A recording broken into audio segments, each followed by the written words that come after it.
आपको बता दें कि सलमान खान और ज़ीशान सिद्दीकी को फिर से धमकी दी गई है। ज़ीशान सिद्दीकी के दफ्तर में एक धमकी भरा ये कॉल आया। जो जानकारी मिल रही है, नोएडा से मुंबई पुलिस ने एक आरोपी को गिरफ्तार किया है। गिरफ्तार गुफरान के लॉरेंस गैंग से जुड़े होने की आशंका है।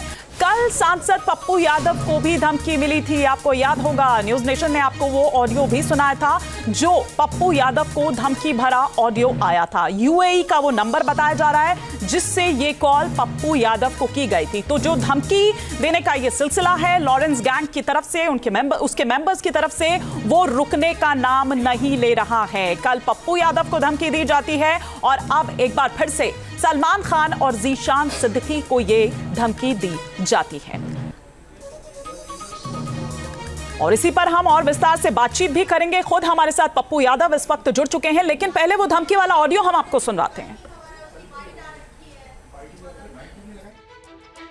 और सुन बात ध्यान से, भाई ने जैमर बंद करवा के जेल का कॉन्फ्रेंस तुझे कॉल करवाई थी कॉन्फ्रेंस पे और तूने फोन ना उठाया। ठीक, ये था एक तो तेरा हो गया निवास, और अब गिनती चालू कर दे। एक हाउस पार्क दऊपल्ली, ठीक, दूसरा हाउसिंग सोसाइटी अनंतपुर, तीसरा अपार्टमेंट बिल्डिंग गुरदास मुथैया, चौथा पटना जिस घर में नजरबंद था तुम वो भी, और छठा जन अधिकार लोक सेवा पार्टी ऑफिस, सातवां तो ये राइडिंग रोड अरण्य भवन के पास, और नौवां हो गया तेरा आरव गुप्ता जनरल स्टोर के पास जो है तुम हैं, और हाउसिंग कॉम्प्लेक्स जो है, और नौवां हो गया तेरा ये भरतांडा परमपुर परमानपुर 852 137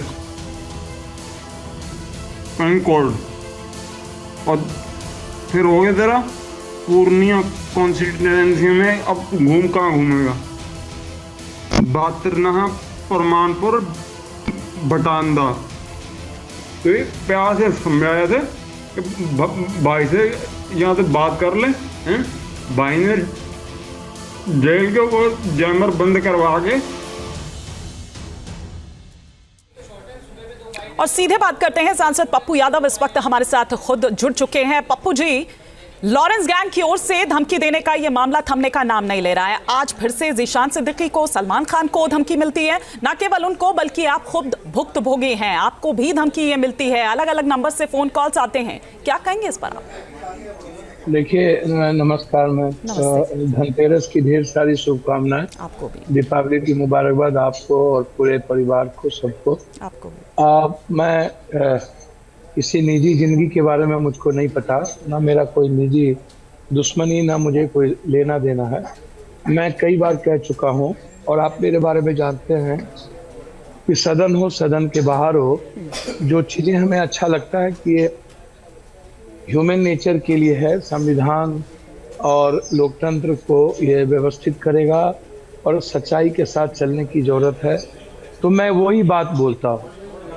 मुझे नहीं पता कि सलमान को फिर इसने आज धमकी क्यों दिया, फिर ज़ीशान को क्यों दिया। तो मैं ये जिम्मेदारी सरकार की है, ये जिम्मेदारी सुरक्षा की जिम्मेदारी बम्बई पुलिस की है, देश की है कि देश में संविधान बड़ा होगा कि व्यक्ति बड़ा होगा, कि माफिया क्रिमिनल बड़ा होगा, देश में लोकतंत्र और कानून बड़ा होगा कि एक व्यक्ति बड़ा होगा।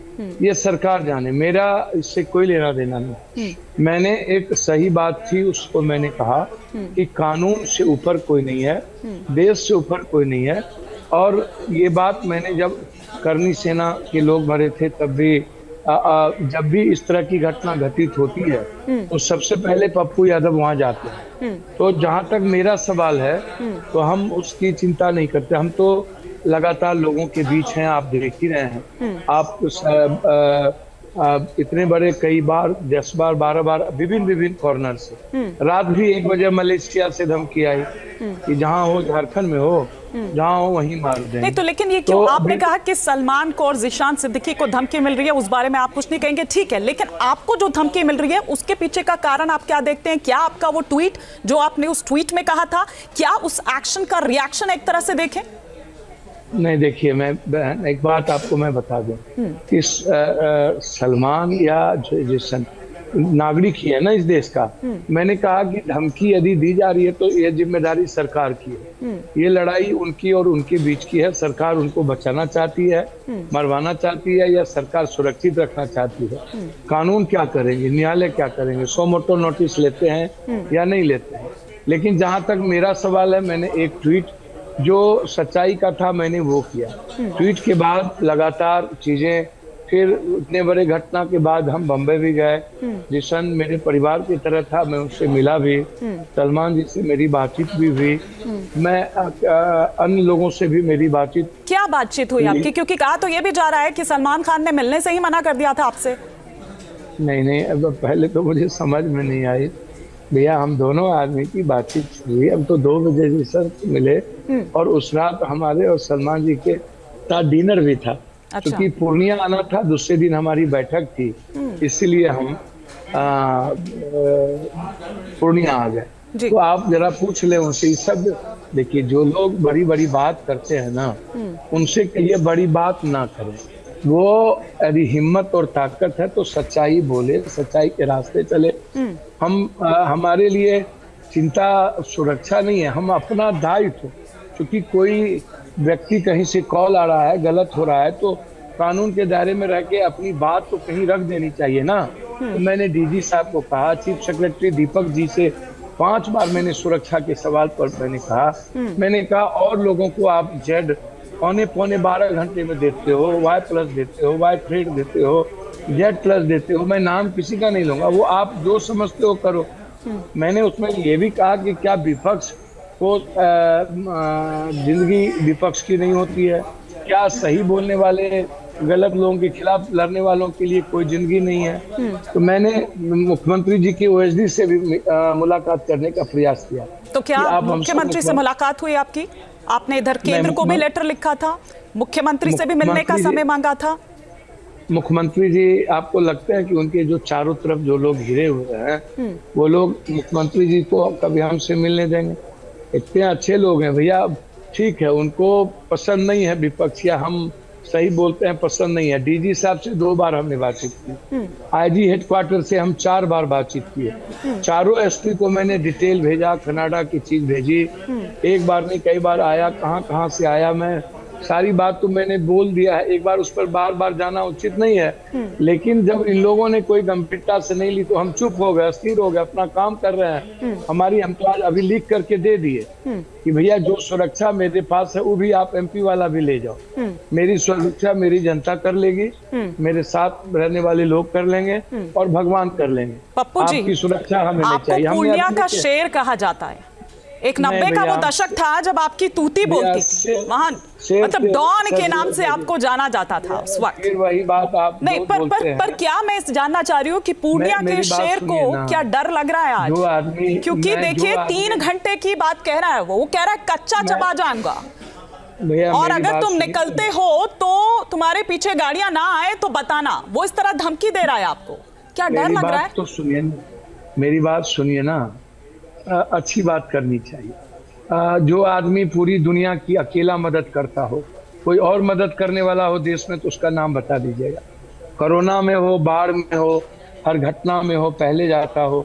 सदन के भीतर किसी भी सवाल पर सबसे ज्यादा, चाहे आपका बिंदु हो, चाहे प्लेन का बिंदु हो, चाहे मेडिकल का हो, चाहे किसी भी चीजों का हो, खाद का हो, बीज का हो, पप्पू यादव उठाता है। चाहे ब्लॉक सिस्टम का हो, चाहे पटना में सब सो जाता हो। ये तो आपने आज के दौर की बात कर ली ना, लेकिन मैं 90 के दौर की बात कर रही हूँ। वो एक्सटॉर्शन, वो रंगदारी, वो मर्डर जैसे मामले, ये मामले भी रहे हैं। तो इसीलिए मैं जानना चाह रही हूँ कि क्या उस डॉन को आज डर लग रहा है जब उनको कच्चा चबाने की बात हो रही है? आप क्या उन इलाकों में, क्योंकि आपके 9 ठिकाने गिनवा दिए उसने कहा कि घूम कर दिखाओ, पूर्णिया में घूम के दिखाओ जरा। सुनिए ना, आप शायद मैं बहन बोल दिया, आपको गलती तो नहीं किया ना, मैं आपको रेस्पेक्ट करता हूँ। और मेरे पास 9000 बीघा जमीन था ना, जो आपके पास नहीं होगा। और सारे जितने देश के पत्रकार कभी भी कहीं बीमार पड़े, कुछ भी हुए, तो मैं भाई की तरह और बहन की तरह खड़ा रहा हूँ। दादा पर दादा को आप याद कीजिए, हम लोग, मैंने तो उससे इनकार ही नहीं किया पप्पू जी, मैंने उससे इनकार ही नहीं किया, और इसीलिए तो मैंने कहा कि देखिए आपको पूर्णिया का शेर अगर कहा जाता है तो यूं ही नहीं कहा जाता ना। नहीं, मैं शेर तेर नहीं हो भैया, हम गीदड़ हैं, हमको गीदड़े रहने दीजिए, हमको शेर नहीं बनना है। हम आनंद मार्गी हैं, हम फिलॉसफी आध्यात्मिकता को जानते हैं और हम डरते नहीं, हम मरने से नहीं डरते। हमको न भगवान से डर है, न धरती पर किसी से है। वो कह रहा है, वो 9 ठिकाने गिनवा दिए, आपके दफ्तर से लेकर, आपके घर से लेकर, आप जहां जहां। तो सुनिए, हाँ, जी जी जी, मेरी उनकी जो जिम्मेदारी है वो करेंगे। मैं आज अपने क्षेत्र में हूँ, क्षेत्र जा रहा हूँ। मुझे झारखंड में हेमंत जी के लिए को मुख्यमंत्री बनाने के दायित्व के साथ काम करना है। महाराष्ट्र में हमको प्रचार के लिए कांग्रेस कहेगी तो वहां भी जाना है। कौन क्या करेंगे वो उनका दायित्व है। सरकार की जिम्मेदारी है किसी को बचाना, किसी को मरवाना, किसी को मारना। हमारे लिए हमारी जनता काफी है, आप बेफिक्र हैं। और दूसरी बात, मैं एक बात बता दूं हाथ जोड़ करके, मेरे जीवन में ना मैं कभी ताकत, आप उठा के देख लो, आप ही लोग 5-5 बार हमको अवार्ड दिए हो, 2-2 बार लोकसभा का अवार्ड मिला हुआ है। हमको कोई लेना देना नहीं है। एक सच थी, मैंने उसको ट्वीट किया। मुझे किसी के निजी जिंदगी में दखल नहीं देना है, मुझे कोई मतलब नहीं है। आगे भी जो सच्चाई होगा उसको मजबूती के साथ बोलेंगे। हमें पसंद नहीं है कि कोई व्यक्ति यह कहे कि मैं इसको मरवा दूंगा, मैं उसको मरवा दूंगा, मैं उसको मरवा दूंगा। ये मुझे अच्छा नहीं लगता है और इसीलिए मैं ये बात कहता हूँ, चाहे कोई भी बात हो। तो इसीलिए बहन आप इसको समझिए, मैंने अपनी सुरक्षा के लिए इसीलिए चिट्ठी लिखी थी कि वाई थ्रेट हमको पहले से था। एज ए 7 बार हम एमपी हैं, जिसमें 5 बार इंडिपेंडेंट एमपी है और 5 बार में आज तक दोबारा कोई इंडिपेंडेंट एमपी इस कंट्री में नहीं है। और हम 5 बार इंडिपेंडेंट एमपी हमको मौका मिला। तो ये दुनिया का पहली हिस्ट्री मैं ही हूँ। नहीं, बिल्कुल आपकी बात ठीक है, लेकिन मैं वापस एक बार, हालांकि मैं पूछ चुकी हूँ आपसे, लेकिन वापस एक बार फिर से मैं लौटती हूँ उसी सवाल पर। सलमान खान, क्योंकि उनको लेकर, उनको सपोर्ट करने को लेकर आपने वो ट्वीट किया, आपने कहा उनसे बात भी हुई, उनके साथ डिनर का भी आपका कार्यक्रम था। क्या मैं साथ हूँ? जी जी, मैं हर उस इंसान के साथ हूँ जो इंसान सच्चे नागरिक हैं, जो किसी भी जाति धर्म वर्ग का है, चाहे वो करनी सेना के अध्यक्ष हो, चाहे कोई भी हो, चाहे बिहार लेवल पर हो, चाहे झारखंड में कोई भी अमन शाह हो या कोई क्रिमिनल हो। यदि वो आदमी कानून से ऊपर है और वो चाहता है, तो मैं तो इतना ही कहूँगा, मैं अपनी बात लोकतांत्रिक मूल्यों की रक्षा के लिए बोलता रहूँगा। जिसको मारना है, मरवाना है, मरवाते रहे। जिम्मेदारी सरकार की है। सलमान को यदि आज फिर धमकी दिया है मारने के लिए, तो मेरा मोरल राइट बनता है कि मैं नैतिक तौर पर हर उस नागरिक के साथ खड़ा रहूंगा जिसको गलत आतंक पैदा करना चाहेगा, चाहे कोई नेता हो, चाहे कोई सिस्टम हो, चाहे कोई पदाधिकारी हो, चाहे कोई माफिया हो। फिर मैं अंत में कह रहा हूं कि मेरी निजी दुश्मनी किसी से नहीं है, मैं किसी के निजी जिंदगी में दखल नहीं दूंगा। लड़ाई जिसकी है वो लड़े, सरकार की जिम्मेदारी है। मैं सरकार को जगाऊंगा। मैंने सरकार को लिख दिया है कि हमें सुरक्षा आपकी नहीं चाहिए, आप हाथ जोड़कर हम पर कृपा ना करिए, आप अपनी सुरक्षा ले जाइए, जनता मेरी सुरक्षा कर लेगा। मुझे मारने वाला और बचाने वाला ये कोई डेस्टिनी, कोई क्रिएटर है जो अब वो जाने। मैं अपना काम करता रहूंगा, कर रहा हूं, जिसको मारना हो मार। बहुत शुक्रिया पप्पू जी।